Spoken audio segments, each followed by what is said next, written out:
সবাই কেমন আছেন? আসসালামু আলাইকুম সবাইকে। এই যে আমার মুরগি, এই যে আমার হাঁসগুলো, এই যে মুরগিগুলি আলহামদুলিল্লাহ সব ভালো আছে, সবাই সুস্থ আছে। এই যে মুরগির কালার একদম জোস মেহুস। ও মাশাআল্লাহ, মুরগিটাকে দেখলে আমার অনেক ভালো লাগে, আমার যেন নজর না লাগে। আমার এখানে কিন্তু ঝুটি আছে, ঝুটি সবাই হয়তো দেখতে পাচ্ছেন ঝুটি, এই যে সামনেরটাই ঝুটি।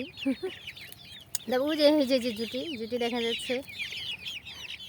আমার কুট্টির ঝুটি এখানে এসে পড়ছে, আমার কুট্টি মুরগিটা নেই। কুট্টি চ্যালেঞ্জ খোলার আগেই মানে চ্যালেঞ্জের সময় কুট্টিটাকে করা হয়নি। আর এই মোরগ দুইটা মাশাআল্লাহ, কী ব্যাপার সবাই কাছে আসছে কেন? আলহামদুলিল্লাহ এখানে 1.5 মাস আর 1 মাস প্লাস কিছু মুরগি আছে, মানে ধরতে গেলে 2 পদের মুরগি আছে এখানে, 10-12 দিনের ব্যবধানের মুরগি। এই যে মোরগ দুটো দেখো, এই হচ্ছে আমার মুরগির কন্ডিশন গোনা হয়নি কয়টা মুরগ আছে এখানে। টোটাল 24টা মুরগি আছে আমার এখানে, মুরগি 24টা আছে, মানে বাচ্চা। এখান থেকে সব মুরগি আমি আমার সেট আপ তৈরি করতেছি আমার জন্য। আমার বড় সেট আপ আছে ওখানে।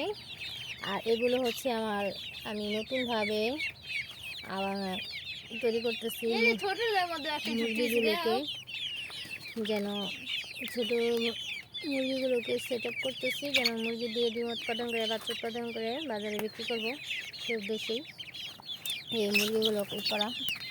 আর এখানে গলা ছিল সাদার ভিতরে, মনে করেন আমার বেশিরভাগই মোরগ হয়েছে, মুরগি কম হয়েছে। প্রত্যেকবারই তোমার সাদা হলে গলা ছিলা হলে মোরগ হয়, মুরগি হয় না, তো মুরগি কমই হয়।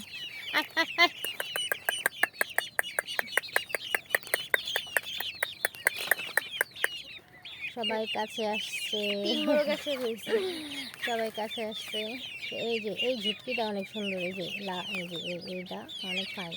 এই যে মুরগিটা আচ্ছা, স্কিন বড় করে গ্রিন করতে হবে, এই মুরগিটা এমনিতে দেখা যাচ্ছে। এই যে লালটা দেখো, এই মুরগির কালারটা থাকে ওদের খাবার আসছো না, আনবো না, তোমার কিনতে দিলাম। ওরা কিন্তু ফিট খাচ্ছে, ফিট শেষ হয়েছিল, আবার মানে ধান দিছি, ফিট দিছি। ওরা কি খায় ওদের সব কমপ্লিট শেষ, শুধু কৃমি ডোজটা এখনও দেওয়া হয়নি। কৃমি ডোজটা আমার দিতে হবে, বৃষ্টির কারণে আমি কৃমি ডোজটা অফ রাখছি। বৃষ্টিটা শেষ হলে পরে আমি কৃমি ডোজটা দেবো, কারণ বৃষ্টির ভিতরে কৃমি ডোজ দেওয়া ঠিক না, এই জন্য কৃমি ডোজটা দিয়ে নিই। বৃষ্টি ভাব দেখে দিয়ে নিই, দেখি একটু রোদের কী হোক, তারপর আমি কৃমি ডোজটা ভোর সকালে করে ফেলবো। শুধু এই রোজটাই বাকি আছে, আদার্স সব কোর্স আমার কমপ্লিট করা হয়ে গেছে। আচ্ছা, আপাতত ওখানে দাও, এখানে দিচ্ছ কেন? আমি নিচে খাবার পছন্দ করি না, ওরা ফেলছে যেটা। মুরগিদের নিচে খাবার দিবেন কম, বাটিতে দেওয়ার ট্রাই করবেন। আমি মানুষকে উপদেশ দিতেছে, তুমি নিচে খাবার দিতেছো, কেমন দেখা যায়? বাটিতে দাও, ওরা যেটা ফেলে ওটা আরেক বিষয়, কিন্তু ইচ্ছাকৃতভাবে মুরগিকে খাবার নিচে দেওয়া ঠিক না, কারণ ময়লার সাথে ওরা খাবারটা খাইলে পরে ওটা ওদের শরীরের জন্য ক্ষতিকর রোগ হয়ে যায়। এছাড়া মুরগি তো খাবেই, এরকম করবেই, এটা স্বাভাবিক। অন্য কিছু না। ফিড দেখা পাগল হয়ে গেছে, ধান দিছি, ধান কম পছন্দ করতেছিল, ধান চালিয়ে দিয়েছি, ফিডানো হয়নি, নিয়ে আনলো। আর মুখ ভরা না, ওদের বাটি ভরা ফিড দিতে, পুরো বাটি ভরা। এই হচ্ছে একটু দেওয়া ট্রাই করলাম কেমন।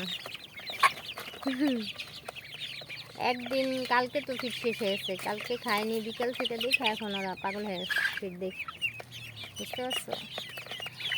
সমস্যা নেই, এখানে ফিড দিয়ে দিব। এখানে আমার কালো মুরগি হয়েছে, তো সবাই মুরগি হয়েছে তো, গলা ছাড়া জোর একটা। আমার এখানে 200 একটা মোরগ, একটা মুরগি হয়েছে। আর কালো হয়েছে, হ্যাঁ একটা কালো হয়েছে। এই যে গলা ছাড়া আছে না, এরকম গলা ছাড়া একটা মোরগ, ওই যে হ্যাঁ কালো মোরগ, কালো মুরগি, দুইটা কালো হয়েছে মুরগি।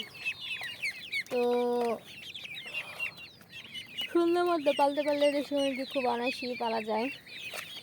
বিভিন্ন কোর্সের মাধ্যমে পালতে পারলে আরও বেশি ভালো, সেটা ভালো রেখে পালতে পারলে আরও বেশি ভালো। সব কিছুই আমি ছাতা মাথাভাবে পালি, তাও উপার যত্ন নেই বলে আলহামদুলিল্লাহ আমার টিকে যায় বাচ্চা। সবসময় আমি কোনো লসের সম্মুখীন হইনি, আল্লাহ যেন আমাকে নাও করায়। এবারটা বড় সড়োভাবে শুরু করতেছি। এর আগে বড় সড়ো একবার করেছিলাম, তারপর আমি বিক্রি করে দিয়েছিলাম ফিনান্সিয়াল প্রবলেমের কারণে।